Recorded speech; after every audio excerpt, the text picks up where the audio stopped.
মগজ লাড্ডু। কি সুন্দর না শুনতে নামটা। আরে না না, কোনো মগজ বলে কোনো জিনিস নেই এর মধ্যে। খালি পড়েছে তোমার যতটা আটা ততটা চিনি, একটু এলাচ, একটু মরিচ, কালো গোলমরিচ আর কটা কাজু দিয়ে ভালো করে মিক্সিতে এমনভাবে চিনিটা গুঁড়ো করতে হবে যেন বেশি পিনু না হয়ে যায়। এবার দিয়ে দিলাম গুঁড়ো করার পরে 2 চামচ, বেশ বড় বড় চামচের 2 টেবিল স্পুন গুঁড়ো দুধ। এইদিকে আটাটা ভেজে নিতে হতো, আমি ভুলে গেছি, আটার মধ্যে ঘি দিয়ে ফেলেছি।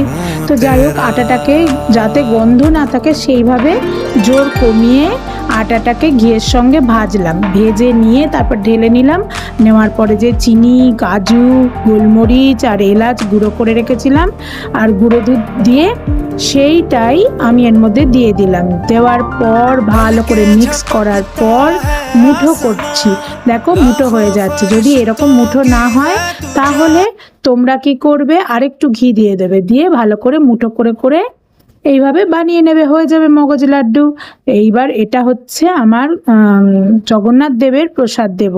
তো আমার জগন্নাথ দেবের প্রসাদ তৈরি, মগজ লাড্ডু। আটার লাড্ডুটাকে বলা হয় মগজ লাড্ডু। তো কেমন লাগলো অবশ্যই জানিও। টাটা।